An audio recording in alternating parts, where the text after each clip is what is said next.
We are honored to host Renee as an artist in residence at the Walter Soboleff Building this summer, where visitors will be able to observe her work. So, with that, I would like to thank Renee for joining us to share her knowledge and ask that you all please join me in welcoming her to Sealaska Heritage Institute.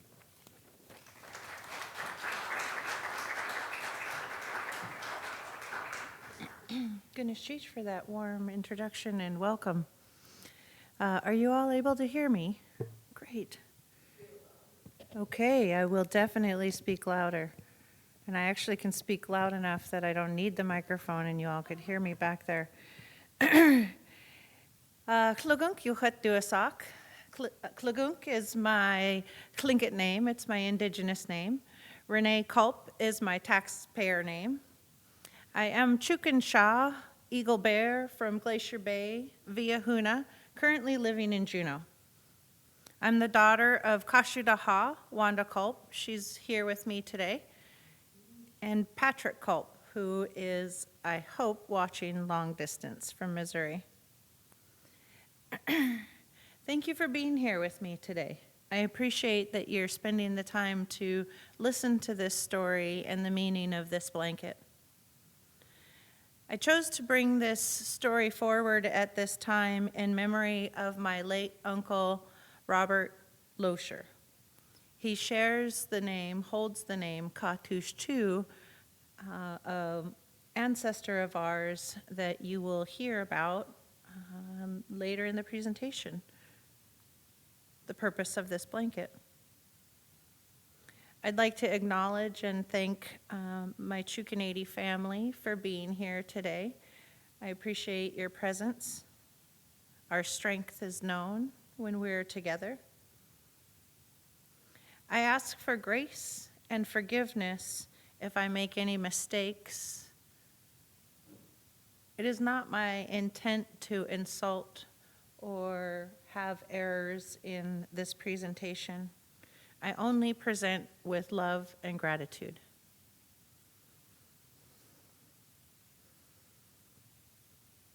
When I was invited to do the artist in residency from Natasha, I was so excited and have been excited throughout the entire process. What I thought that I was going to be doing was beading and visiting with all of you beautiful people. I thought I would be sharing stories and having a relaxing 3 weeks of getting progress on my extensive project. What I actually ended up happening during this time, while beading and visiting, was deep reflection. I reflected on responsibility, my responsibility, our responsibility as human beings, our responsibility as clan members, and as citizens of the Tlingit tribe. I reflected deeply on future generations and what they will learn from the messages from our ancestors and the messages that we share now for them. I sat with and talked and prayed and listened to my ancestors and deeply reflected on the lessons that they were sharing with me. At'u in our Tlingit culture is a clan-owned piece of property. Different than a house that is owned by a family, clan-owned property has a spirit. It's alive, and it's a member of our family. So as I was working on this project, I began to really reflect on the role of At'u in our society.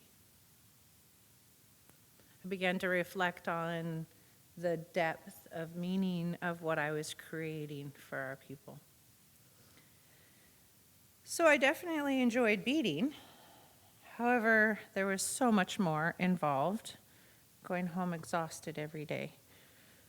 I'm almost done, and I am going to be sad to be done with it, despite that it was a different experience than I expected. It's the experience that I was supposed to have.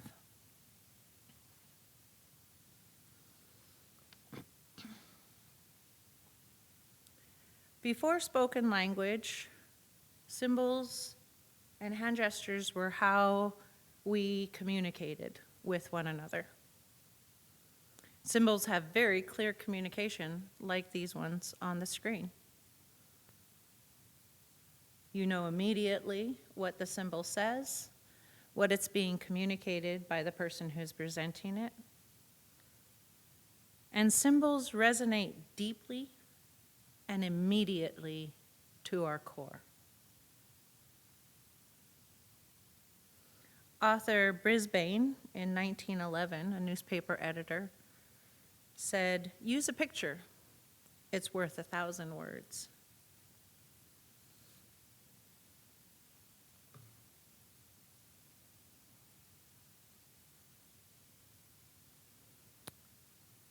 What if Tlingit art is not merely art? We certainly enjoy decorating ourselves and have art all over our homes and adorn ourselves. However, what if each piece spoke 1,000 words? What if it wasn't merely decoration, expression,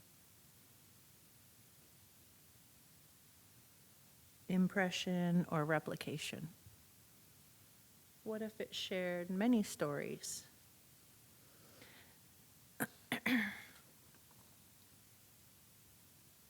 What if our artwork is truly a part of living documentation system that continues to shape who we are today? The image you see on the screen is the Celebration 2026 artwork. Each year, Sealaska Heritage Institute chooses a piece of art that reflects the theme of that year. The artists do an amazing job in layering the meaning, the values of our people, the lessons, and our way of life in the artwork. You're going to see several pieces today that I'm sharing, and all of them have stories much longer than what I can share in my presentation today. So I encourage you to, if you're wondering, do a little bit of research and find out what the meaning of this is. And also I can answer questions at the end and would love to share the meaning of any of these pieces that I'm showing.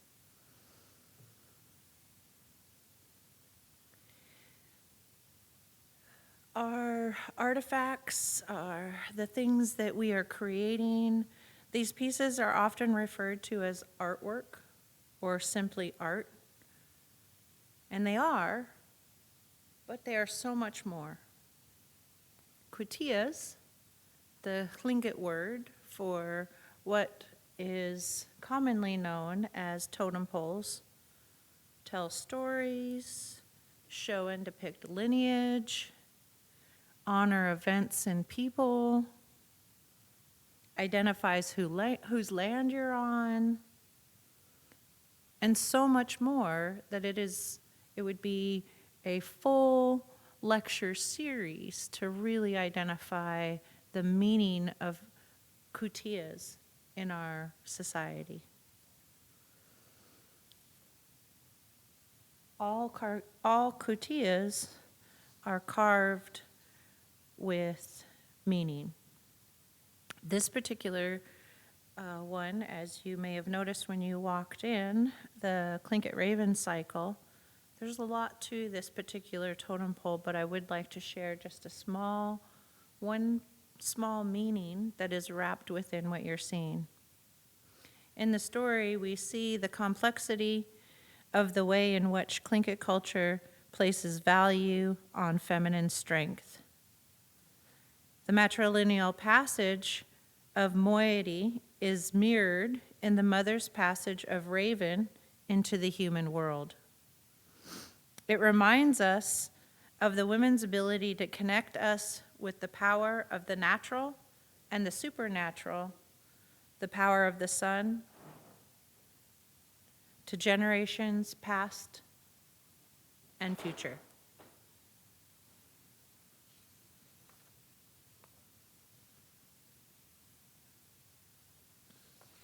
Pictographs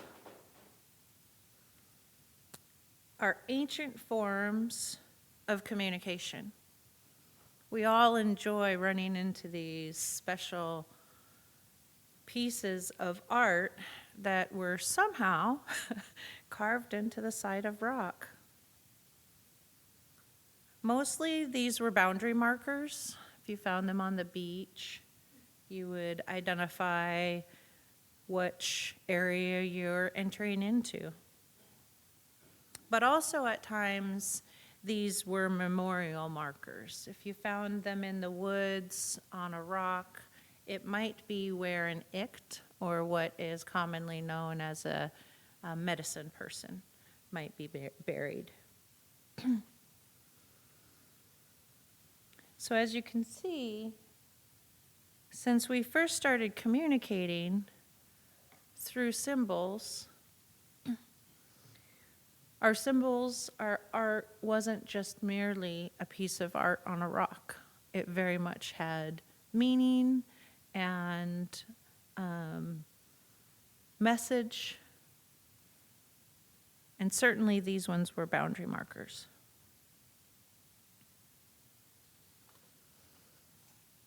Another way that we identify boundary or help orient us in our deep woods are trail markers. These are two different trail markers that are carved into trees. They're generally used as trail guides, trailheads, noting trailheads, and they are definitely can be used as boundary markers or identifying whose land you're on. On the right over here, you'll see an octopus trail marker that, if I recall correctly, is in Glacier Bay. And then on the left over here is and I apologize, I don't have as much information from this one. It is a man and a trail marker, and I believe that this trail marker is on the Mountain Roberts Trail up at the tram. And I believe that my mother will be able to correct me if I'm wrong on those. But if you run into these on your hiking, they're not going to have an explanation like the pamphlet that you receive to wander and learn about the totem poles, the kutillas that are here in our area, put up by Sealaska Heritage. So it leaves a lot of wondering. What was the trail marker put up for? Who put it up? Was it to identify whose land? Was it to remind you where you were going? It's easy to get lost in our woods. But we know for sure they were trail markers.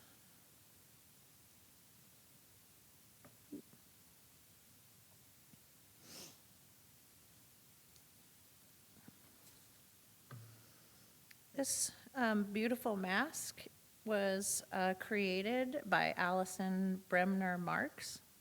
I got to see it when I had an archives tour here at Sealaska Heritage, and it's called The Sneeze. Allison said, "This is the look that you make just before you have that sneeze." And without necessarily knowing the story behind it, the look of this might be frightening to some individuals. It might be that the eyes are up further and that is depicting a spiritual experience. Until you really know the story of what you're looking at, you might be misinterpreting what you're seeing. Humor is a cultural value for Tlingit people. And we often depict humor in our documentation, in our art, our songs, and in our interactions.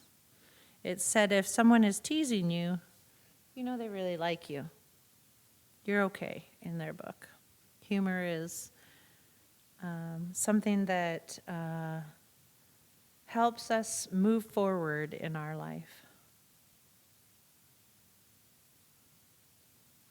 Documentation through songs and dance regalia is another form of how we document our way of life, our knowledge, show our identity. These robes that you're seeing here were community woven robes done at the Zach Gordon Youth Center here in Juneau. And they were led by our weaver, Lily Hope. Lily worked with the community, including the youth here in our Ocquan territory, to help create robes that can help represent them and honor them. So robes, Tlingit robes, whether they're woven or they're button robes, if it's a leather robe or a fur robe, if it's a cloth robe, these show lineage, identity, status, messages and lessons, but so much more. And again, until you sit with the person who created that piece, you might not ever fully understand what you're looking at. And what I would say is that that doesn't necessarily take away from your ability to gain the message from the stories within these documents that you're looking at. As I said earlier, these pieces are at'u. They are alive. They are relatives. And whether or not you are fully aware of it in the moment, they are sending you messages. They are speaking to you. And it might be when you go home, when you're laying in bed, when you have a moment quietly sitting in the park to yourself, that you're able to hear the message from some of these relatives that you've been able to see. Just taking my time, making sure I'm okay.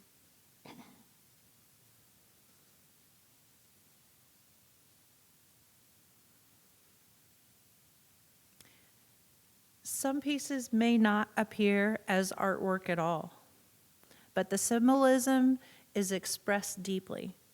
It's expressed visually in the item. There's emotional expression. There's verbal affirmation. Before I speak about this piece that I've asked Sealaska Heritage Institute to bring forward out of their archives, I would like to acknowledge, honor, ask for forgiveness from my Kiksadi and Kagwantan relatives. I do not bring this forward to offend. I bring it forward to help show teachings from our people. I would like to thank both the Kiksadi and the Kagwantan for their honorable reflection of our Tlingit way of life. Thank you for your teachings. Thank you for this gift. And thank you for making sure that it remains safe so that we are able to learn from it. I'm going to do something that isn't generally done during a presentation, but again, I do not want to misrepresent this piece in any way. So I'm going to read the description exactly as Sealaska Heritage Institute has it in their archives. The object name is Mortgage of Sitka. This sensitive collection was obtained from the estate of Kahtushtu leader Alex Andrews of Sitka. This collection contains 4 items: a bottle with bundled and loose sticks, a porous rock, a photograph, and a typed story that articulates what these items represent. The Kikseti's clan's mortgage of Sitka lands to the Kahtushtu clan. According to a typed story that went with this collection, the sticks represent the Kikseti's clan's mortgage of Sitka to the Kahtushtu clan. The story describes how 2 Kahtushtu men were accidentally killed by a Kikseti clan member, and the Kikseti accepted responsibility for their deaths. The Kikseti clan held a ceremony and placed a large rock on a table. Apologies.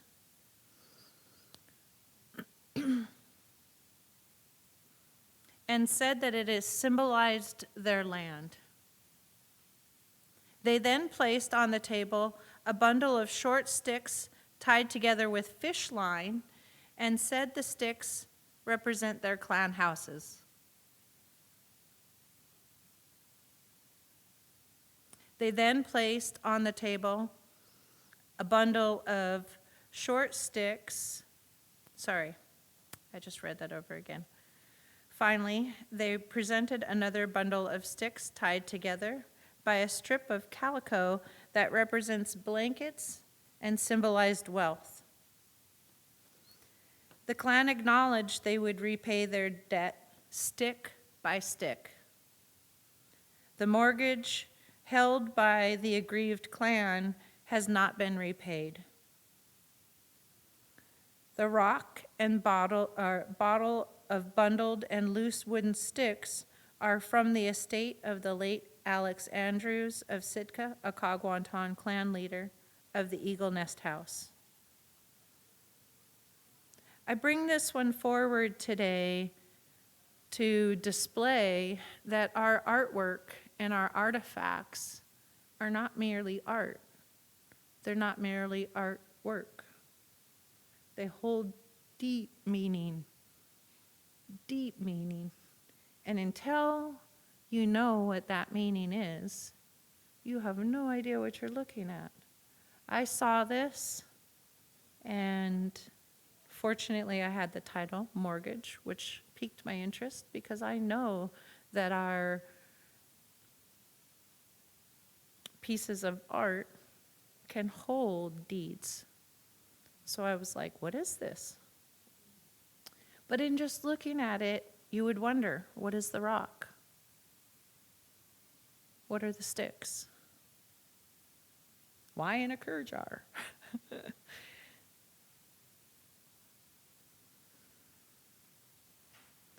A current living documentation system.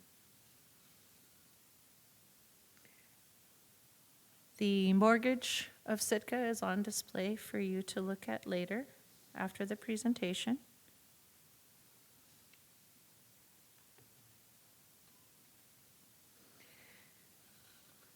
Tlingit documentation really covers an immense amount of information.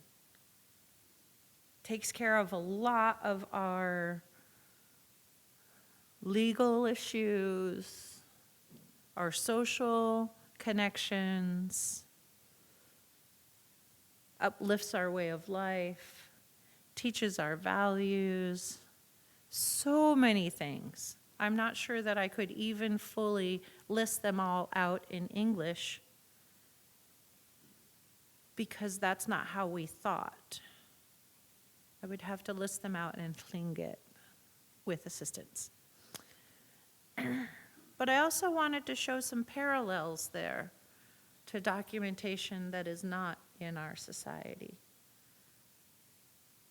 To show that without writing a single letter down, we were able to, with a picture, with a piece of art, say millions of words. And those words are just as important, are just as valuable, and just as legal in documentation as any one of the ones that are written with letters. I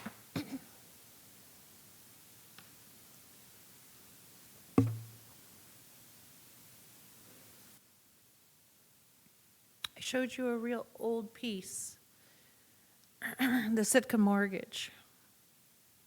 This piece was done more recently. It was, do I have the carving name? Nicholas Galanin made this piece.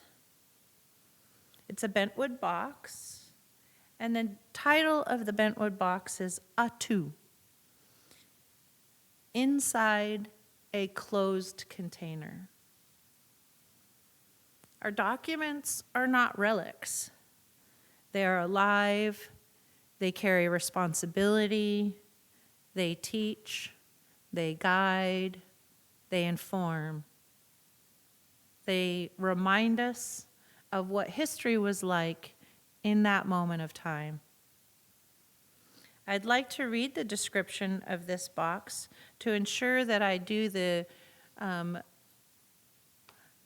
justice to the message in this particular piece, to really continue to show how our pieces have layers of messages within each piece. Atu, this is a bentwood box by noted Tlingit and Unungan artist Nicholas Galanin, entitled Atu, Inside a Closed Container. The piece is a weathered bentwood box with form-line design. Attached to the box face is a carved wooden safe handle and a carved wooden combination dial bearing the number 1 and fractions counting down to 0 instead of the numbers counting up to 10. Inside this box is an altered sea otter hide with patterns misread. Inside this box is an unaltered sea otter hide with patterns outlines on the skin side. The weathered box represents a container for our culture, knowledge, and customs, that they have been weathered over time and are continued to be carried forward. Transformed into a kind of safe, the work insists on the value of cultural knowledge and practice. The sculpture bears the impulse to protect what is valuable and threatened through a colonial understanding of wealth as something restricted to only the few. The combination lock and safe handle are clearly new additions of the weathered wood and represent a requirement of blood quantum as a barrier to access. The fractions on the combination dial point to the bearing of our ancestors from the barring of our ancestors accessing ancestral knowledge, cultural practices, and rights based on the fraction of certified Indian blood. The sea otter hide contained within the box has not been significantly altered in accordance with the United States wildlife, fish, and game legislation. And so, under the U.S. law, the work cannot be owned by an individual not determined legal via Alaska Native blood quantum. The otter hide, bearing pin outlines of uncut children mittens patterns, demonstrate the unfinished labor and blockage of cultural continuum forced onto indigenous culture by federally legislated blood quantum and the arbitrary nature of who and what is considered whole. Legislation around the sale of sea otter, like blood quantum, revolves around perceived wholeness. A hide that cannot be made whole again is considered acceptable for a non-Alaska Native sale, and a person not considered large enough fraction of a whole Alaska Native cannot continue this cultural practice. I would like to reinforce that indigenous people, along with dogs and horses, are the only ones that are broken into fractions and blood quantum.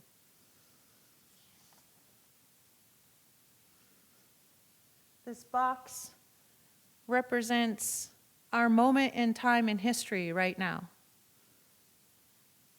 Fortunately, I'm a quarter Tlingit.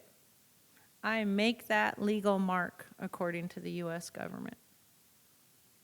But many of my relatives do not. And I stand here telling you they are no less Tlingit or indigenous than I am, than any of us are.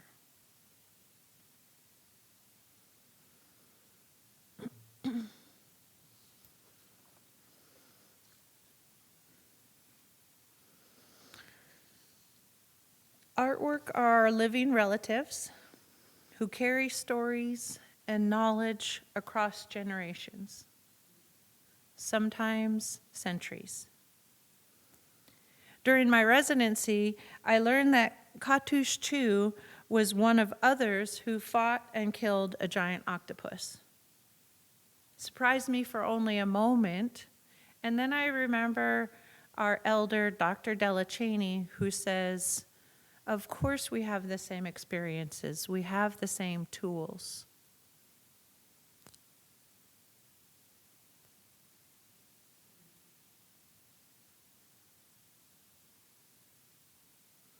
So if we were encountering a large octopus, we would all, if it was endangering our people, respond the same way, just like we do when there's a bear.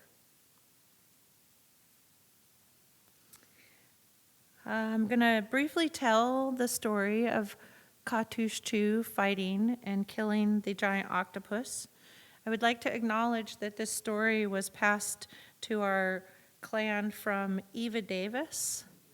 Amy Marvin also spoke of this story. Both of them are Chookaneidi.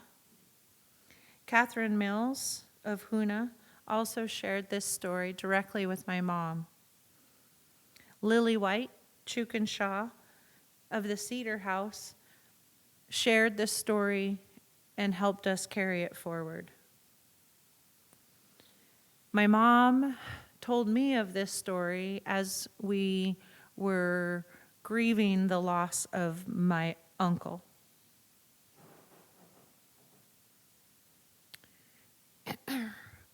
a long time ago,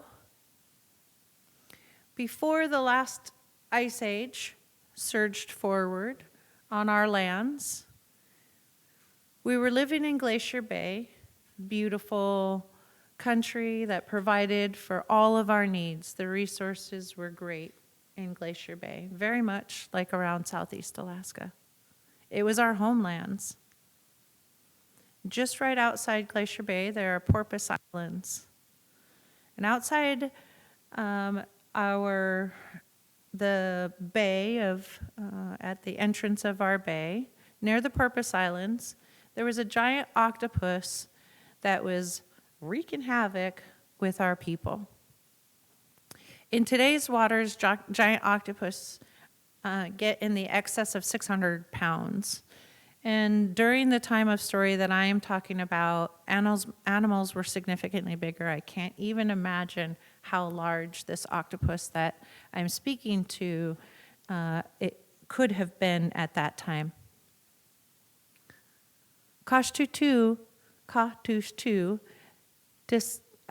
with the community, decided it was needed to address this and keep the community safe, protect our people. So he strapped daggers, knives, to his wrists and went in the water to fight the octopus. Both lost their lives. He was successful in taking out the danger to our people. But in the process, he lost his life. It is said that our people found him and the octopus washed ashore, with him wrapped up in the octopus tentacles, covered in black ink.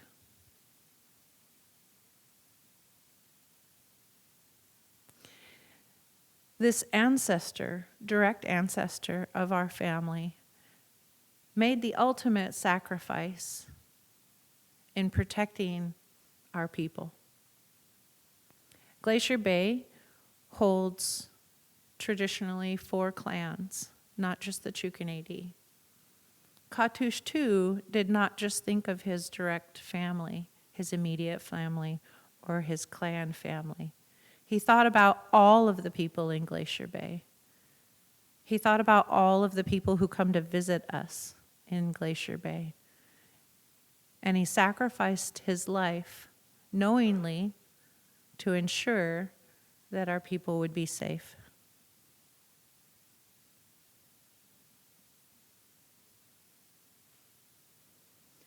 So I think about what is Kahtushtu trying to teach us today?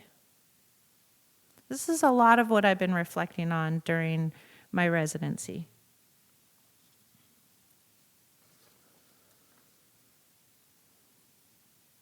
What I believe my ancestor Kahtushtu is trying to teach us, remind us, help us return to is protection.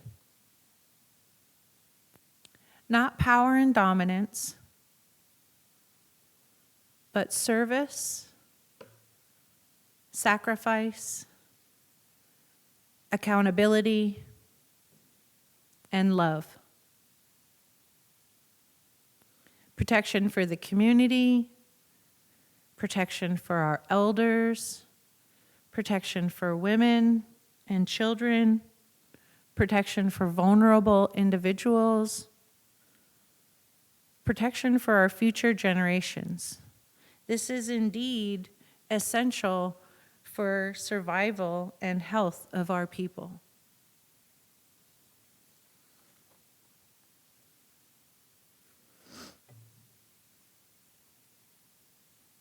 In everything exists a spirit. I could try to do this in Tlingit, and I would struggle with it. In everything exists a spirit. In the chair you're sitting on, in the clan house that you're sitting within, the boat that you may have arrived on today. the rock that you pass by, the devil's club that you pass by. So as I was doing this residency, I really found myself reflecting on returning to responsibilities. Colonization and patriarchy disrupt indigenous systems, including our responsibilities to one another and our community. Harmful teachings replaced our indigenous and traditional understandings of relationship. Our goal here is not to dwell on what was taken, but our task is to remember what remains. Teachings have survived. Stories survived. Our values are intact. Responsibilities remain strong. The path home still exists for our men to follow.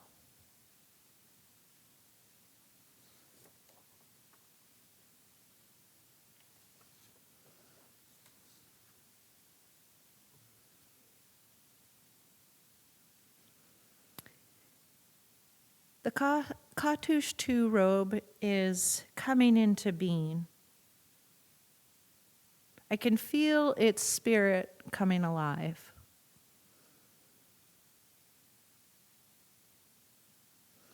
When we bring this robe to life through ceremony, the Kahtushtu robe, we'll join this living system of documentation. Teaching relationship, teaching responsibility, and honoring protection.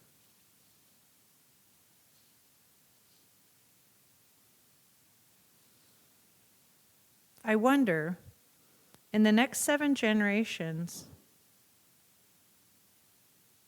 what responsibilities will they inherit? What are we leaving them with? What responsibilities will they remember? What is our duty to leave trail markers for them to locate in their responsibilities? What responsibilities will they choose to uphold? These are wonderings that I've reflected on during my time in my residency.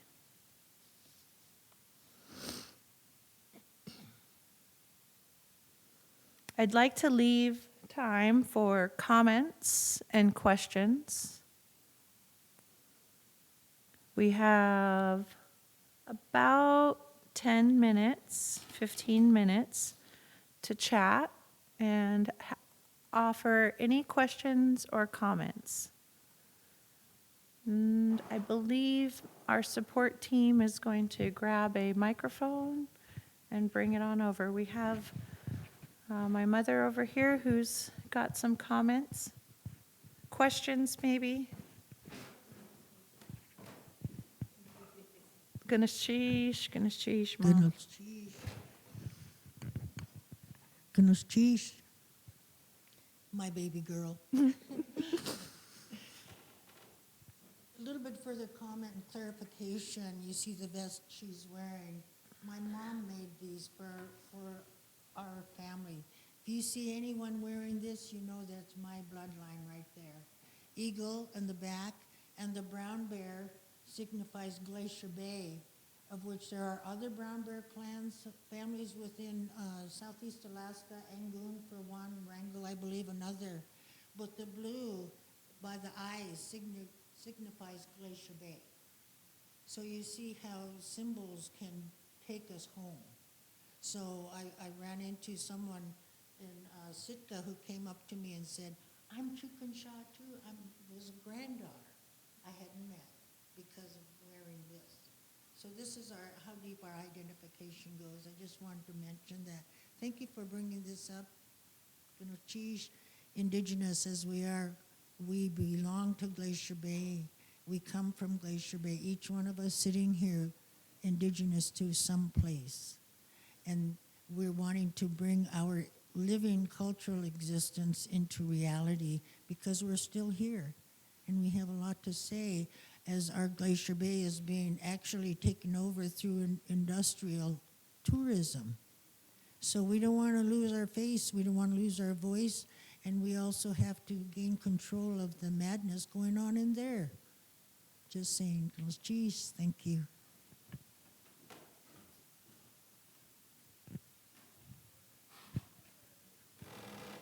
Other questions?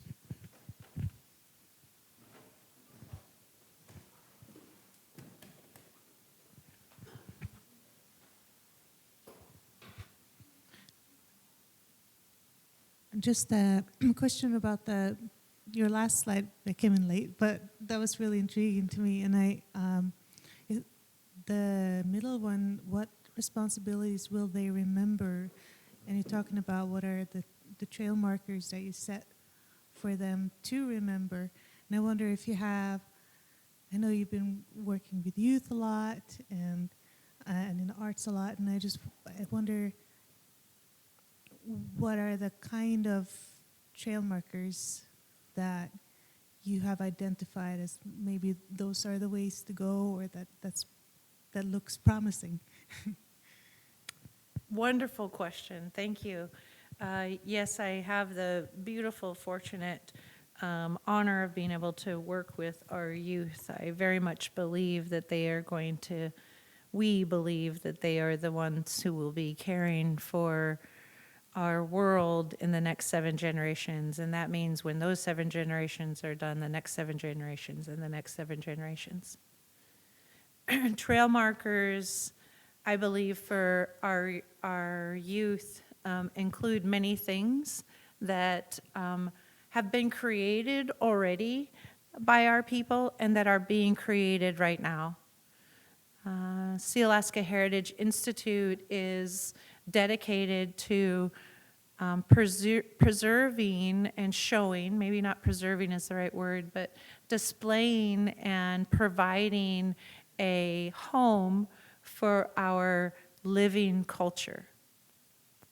And so I think that the mortgage of Sitka is a trail marker for responsibility of actions and our responsibility to take accountability for our actions. Even if the act is so significant that it is difficult to fully make amends and pay for what you've done wrong, acknowledging it out loud and honoring the individual by verbalizing and showing them, that is a trail marker. That teaches a lot. The robes are trail markers. It has been a long road, and we are still on it to help our non-binary, our LGBTQ plus family members out of the colonized patriarchal harm and how we as Indigenous people perceive them through their eyes. It's been a long road to get back to, for Indigenous people, the role that we played in our communities as queer people. We were honored. We were upheld. We were considered sacred and spiritual. And there was never shame about how we felt inside and who we loved. And I believe these robes will be trail markers. Will remind our people in the future, this is who we are. We love all of our people. I believe this is a trail marker. I believe it's a strong trail marker. And what Emily shared with me when I was looking at this piece and talking about why I wanted to bring this piece forward was that some interns a few years ago, and Emily, if I speak incorrectly about this, please feel free to correct me. Young interns who a few years ago had the opportunity to be here at Sealaska Heritage were really moved by this piece. And they composed a letter to Sealaska Corporation expressing their desire to not be put in fractions, their desire to be considered part of our society and not be separate from the society. I don't know how much that influenced our corporation, but today our corporation, Sealaska Corporation, is no longer broken into fractions. If you are a descendant, you can be a shareholder. So I think that there are a lot of trail markers, and I could continue going on, but what really excites me about our pieces that have been created historically and in today's world is that very much when you look at a piece of art, there is interpretation that's coming out of that. And I might look at this today and gain messages from it and lessons from it. And next week I could look at this having completely different experience in my life and see it differently. And you might see it differently. And you might see it differently. And you might see it differently. And all of those things that we are experiencing when we engage in these documents, we are gaining messages and lessons from them. And those need to be brought out by all of us because those are real. So I think that it is a beautiful time that we are able to identify what are our trail markers and how can we bring those forward.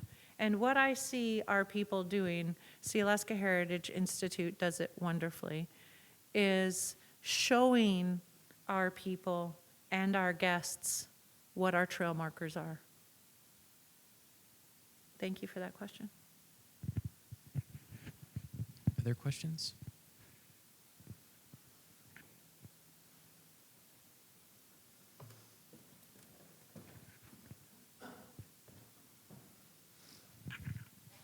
You showed us what you're working on. I'm wondering, is it customary to begin a robe with the central piece in the back and work outwards? Or is that a decision for the maker? Good question. Certainly there are button robes that are made with and that don't yet have a design. Frequently that reflects a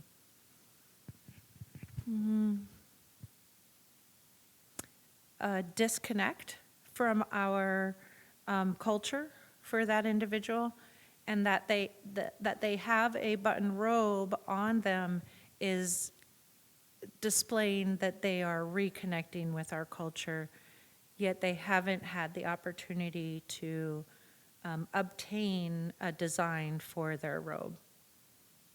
That would be more of a button robe.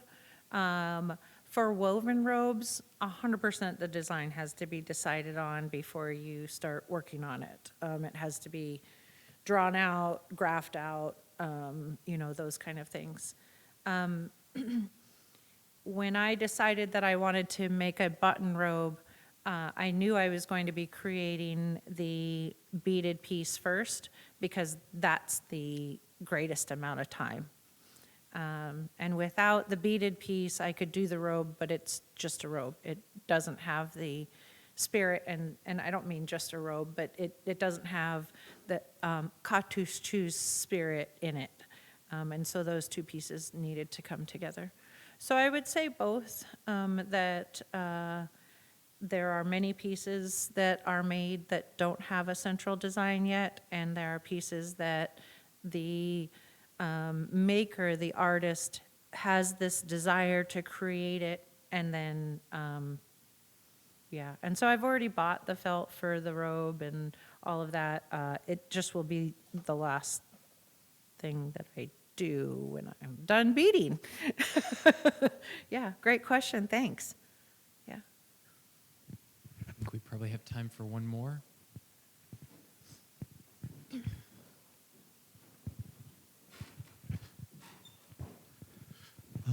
Tl'aagunk Renee Culp for your lecture. I just want to thank you for bringing out and reinforcing the depth, the complexity, the variety of our art. We know that in the last couple of weeks that we've been busy trying to educate our visitors and people from the outside who don't understand that our art and our objects have spirits, that they carry history, they carry meanings, they have stories, but you did a wonderful presentation on the complexity, the variety. We know that our art is an ancient art, that there are very strict rules to colors, to design, to spacing. Yet at the same time, through your lecture and pieces that you shared, it also teaches us the lesson that our art is able to evolve. I know our ancestors believed in the rules of form line, but also it's designed to evolve and keep its significance and meaning to younger generations. That's why we see art pieces like this box, why we see house posts made out of glass, which is not a traditional medium, why we see our art on Alaska Airlines jets. Goodness Cheesh for your words today. I know that you are probably the model person for exactly what the Sealaska Heritage art programming was about. Your participation in all of our art markets, our workshops, but most of all, your lecture will be a key element when we teach artists and young students in the future about the responsibility, the importance of our responsibility for being a Tlingit indigenous artist, just like our value surrounding land. When we harvest anything off the land, there are rules, there are responsibilities. You only take what you need. You share with other people. With our art, same idea. We have obligations for learning this ancient tradition. We have a responsibility to give back to the communities, to others. So Gunas Cheesh to you and to the Chookaneidi, Chookanshaw, for representing us in a noble way. Gunas Cheesh, Gunas Cheesh, Gunas Cheesh.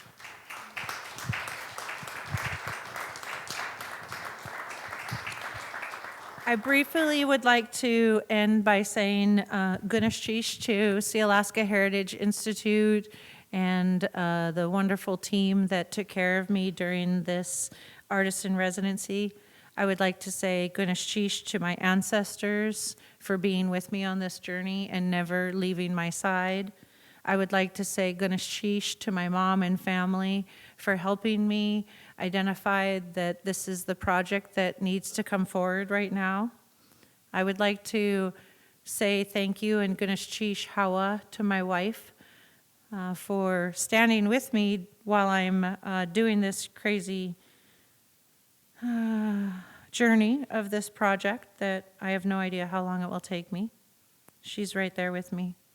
And most of all, I would like to say a huge Gunesh Cheesh and thank you to my nephew, Donovan Brown, who will carry this responsibility into future generations.